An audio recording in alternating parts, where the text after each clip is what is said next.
দিচ্ছে, কারণ কি এটা এখানে উপরে সিগন্যাল দিচ্ছে কিন্তু উপরে আর গায়নি, এখানে ফলস সিগন্যাল দিয়েছে এবং সাইডওয়েজ গেছে এবং তাতে আমাদের লস হয়েছে। তো এখানটাতে আমরা দেখতে পাচ্ছি যে এখানে একটা ফলস সিগন্যাল জন্য আমাদের লস হচ্ছে। তো এই নতুন ভার্সন ম্যাকডিতে আমরা কিভাবে এটা আমরা ইগনোর করব চলুন দেখে নিই। তো এখানটাতে আমরা ম্যাকডির নতুন একটা ভার্সন লাগাবো, ইম্পালস ম্যাকডি ইন্ডিকেটার বলে একটা ইন্ডিকেটার আছে। তো আমরা ট্রেডিং ভিউতে এখানে সার্চ করব ইম্পালস ম্যাকডি বলে, তো আমরা পেয়ে যাব। তো ইম্পালস ম্যাকডি আমরা সার্চ করে আমরা এটাকে লাগিয়ে নেব এবং নর্মাল ম্যাকডি যে ফলস সিগন্যালগুলো আছে সেইটাকে আমরা ভালো মতন আইডেন্টিফাই করতে পারি। কারণ কি দেখেন এখানে যে এই ইম্পালস ম্যাকডিতে এখানে যখন ফ্ল্যাট জোনটাতে আছে কিংবা যেটা রেঞ্জ বাউন্ড এরিয়া আছে সেখানে পুরোপুরি লাইনে সোজাসুজি ম্যাকডিটা চলবে। তো তখন আমরা এই জায়গাটাতে কোনো ট্রেড করব না, ঠিক আছে। তো এইটা খুব ইজি ওয়ে হয়ে যাচ্ছে যে আমাদের এখানটাতে রেঞ্জ বাউন্ড এরিয়ার থেকে আমাদের লসটাকে নিজেকে বাঁচানোর জন্য। তো tradingview.com গিয়ে আমরা চলেন আমরা খুঁজে নিচ্ছি ইম্পালস ম্যাকডি লিখব,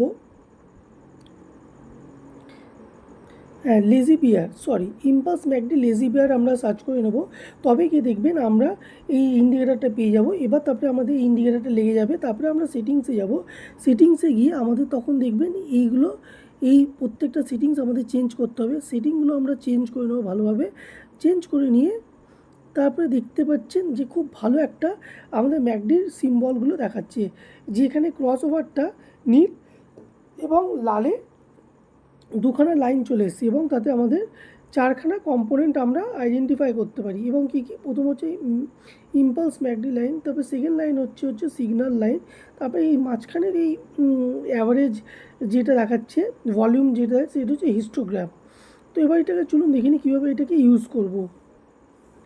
তো এখানে যখনই আমাদের ট্রেন্ড আমাদের ক্রস ওভার হচ্ছে, যখনই নীলটা লালটাকে ক্রস ওভার করছে তখন আমরা উপর দিক থেকে নিচ থেকে যখন আমাদের ক্রস ওভার করছে তখন আমাদের আপওয়ার্ড মুভমেন্ট হচ্ছে, এবং যখন এটা উপর থেকে নিচের দিকে ক্রস ওভার করছে তখন আমাদের ডাউনওয়ার্ড মুভমেন্ট হচ্ছে, ঠিক আছে। এবার যখন মাঝখানের দিকে যখন এটা সমান লাইনে চলছে তখন এটাকে রেঞ্জিং মার্কেট কিংবা সাইডওয়েজ মার্কেট, তখন এই জায়গাটা আমরা ইগনোর করব, তখন আমরা কোনো ট্রেড নেব না। তো ইম্পালস ম্যাকডি স্ট্র্যাটেজি চলে আমাদের বিভিন্ন ইউটিলাইজেশনগুলো আমরা দেখে নিই কী কী বিভিন্ন স্ট্র্যাটেজি আছে।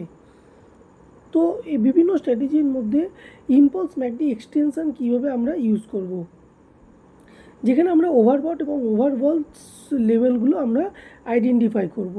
তো চলুন আমরা দেখে নিই কীভাবে ওভারবট এবং ওভারসল লাইনগুলোকে আমরা আইডেন্টিফাই করব। প্রথমে আমাদের মাঝখানের লাইনটাকে আমরা ধরে নেব এবং মাঝখানের লাইনটাকে ধরে আমাদের উপরে ওভারবট এবং ওভারসল লাইন আমরা কেটে নেব। উপরের লাল লাইনটা হচ্ছে ওভারবট এবং নিচের লাল লাইনটা হবে ওভারসোল্ড, এবং অল্ট এইচ টিপলে আমাদের ওভার লাইন একটা চলে আসবে, সেইটাকে আমরা উপর এবং নিচে দুটোতেই কেটে নেব এবং সেই হিসাবে আমরা উপর দিক থেকে আমরা সেল করব এবং নিচের দিক থেকে বাই করব। তো এবার চলুন দেখে নিই আমরা কী করে আমরা এই আউটসাইড লেভেলে এইটাকে আমরা সেট করব। তো আস্তে আস্তে আমরা এটা দেখে নিচ্ছি যে আমরা এইটাকে লাইনটাকে আমরা কীভাবে আমরা টানবো। তো আমরা যখনই এই লাইনটাকে টানতে হবে তখন আমাদের আইডেন্টিফাই করতে হবে যে কীভাবে আমাদের লাইনটাকে ওভারবটে আমরা ইয়ে করব। দেখেন এখানটাতে দুই ধরনের দেখেন ব্রেকআউট আছে, একটা উপরে ছোট ব্রেকআউট, একটা হচ্ছে বড় ব্রেকআউট।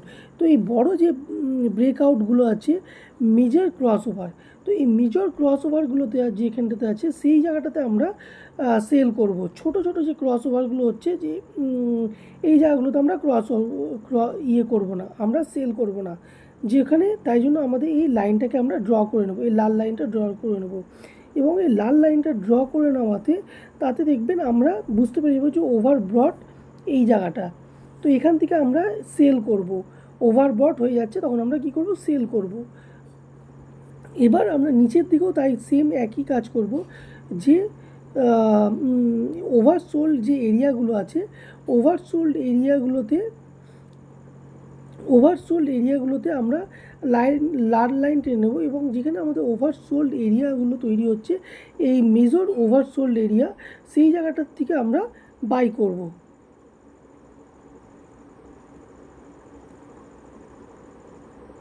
তো এই ওভারসোল্ড এরিয়াগুলোর থেকে আমরা কী করব, বাই করব। তো এবার দেখে নিচ্ছি যে দেখে নেন এবার কীভাবে আমরা এখানটাতে আমরা বাই সিগন্যাল পাবো। যখনই আমাদের এখানটাতে যখন ওভারসোল্ড এরিয়াতে যখন ব্রেকআউটটা হচ্ছে তখন আমরা কি করব, বাই করব।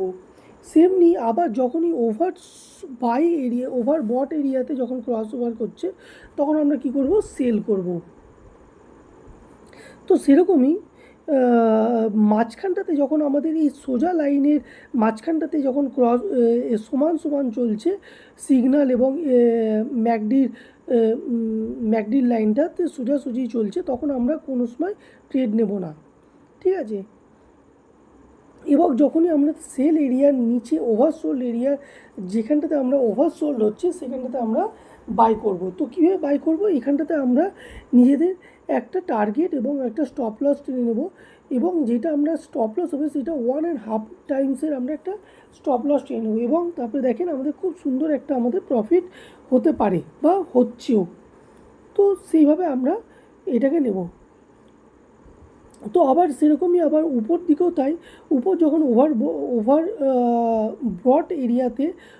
বট এরিয়ার মাঝখানটাতে আমরা যদি কোনো সময় আমরা যদি সেল করি তখন কিন্তু আমাদের ভুল হতে পারে, তখন তাই জন্য আমরা ওভার বট এরিয়াতে গিয়ে সেল করব, মাঝখানটাতে আমাদের কোনো সেল করব না। তো এই দেখেন আমরা এখানটাতে দেখতে পাচ্ছি যে ওভার বট এরিয়াতে আমরা গিয়ে সেল করলাম, কিন্তু প্রথমে আমরা যদি সেল করে থাকি তাহলে কিন্তু আমাদের লস হতো। তো এখানটাতে ওভার বট এরিয়াতে গিয়ে আমরা সেল করলাম এবং সেই 1:3 আমরা রেশিও কিংবা 1:2 রেশিওর আমরা করে নেব। 1:2 রেশিওর করে নিয়ে আমরা দেখেন আমরা আবার কিন্তু একটা ভালো একটা প্রফিট আমরা আর্ন করে নিচ্ছি।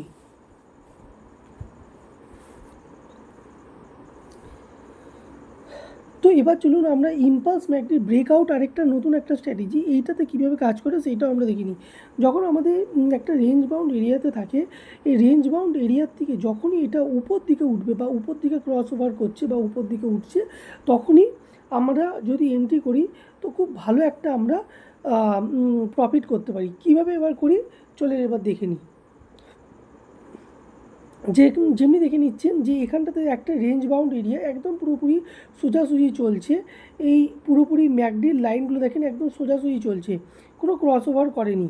তো এখান থেকে যখনই একটা উপর দিকে একটা ক্রস ওভার করবে বা উপর দিকে যে মুভমেন্ট করবে তখনই আমরা এন্ট্রি করব। যদি এটা উপর দিকে যদি এন্ট্রি করে ফ্ল্যাট লাইনের উপর দিক থেকে তখনই আমরা উপর দিকে এন্ট্রি করব, আর যদি নিচের দিকে যদি নামে তো আমরা তখন নিচের দিকে এন্ট্রি করব। তো চলুন দেখে নিই এখানটাতে রেঞ্জ বাউন্ড এরিয়াতে কী করে আমরা এন্ট্রি করি। তো এখানটাতে রেঞ্জ বাউন্ড এরিয়ার থেকে ডাইরেকশানটা আমরা কী করে করব, যে উপর দিকে যদি যায় তো উপর দিকে যে কিনবো এবং যে নিচের দিকে যায় তো নিচের দিকে কিনবো। এই হিস্টোগ্রামটাতে আমাদের প্রথমে দেখে নিতে হবে যে এটা হিস্টোগ্রামে, তো হিস্টোগ্রামে এখন যদি সরাসরি থাকে তার মানে এটা রেঞ্জ বাউন্ড এরিয়া। তো এই হিস্টোগ্রাম যখন ফ্ল্যাট তার মানে জানবেন এটা রেঞ্জ বাউন্ড এরিয়া। তো এবার যখন হিস্টোগ্রাম দেখেন একটু উপর দিকে উঠছে তার মানে এটা কি বুলিশ সিগন্যাল আমাদের দিচ্ছে। তো এখনই আমাদের এন্ট্রি করব না, একটু পরে আমরা এন্ট্রি করব। যে আমরা ব্রেকআউট এই জায়গাটা হয়ে যাচ্ছে তো আমরা একটা বাই সিগন্যালে একটা বাইয়ের একটা লাগাবো, স্টপ লস এবং টার্গেট লাগাবো, টার্গেট লাগিয়ে আমরা করব, এন্ট্রি করব এবং এটা আমরা খুব একটা লো রিস্কে আমরা এটা কিন্তু খুব ভালো একটা মানে প্রফিট করতে পারি। তো চলুন দেখে নিই এটা কীভাবে আমাদের এই জায়গাটা এন্ট্রি এবং এক্সিট হতে পারে। এখানটাতে 1:3 টাইমসে আমরা এন্ট্রি এক্সিট করতে পারি, কারণ কি এই জায়গাটা খুব সুন্দর একটা আমরা ব্রেকআউট জোন আমরা পাচ্ছি, যে আমাদের একটা মানে থেকে মানে কি বলবো ব্রেক মানে একটা সরল জায়গার থেকে মানে যেখানে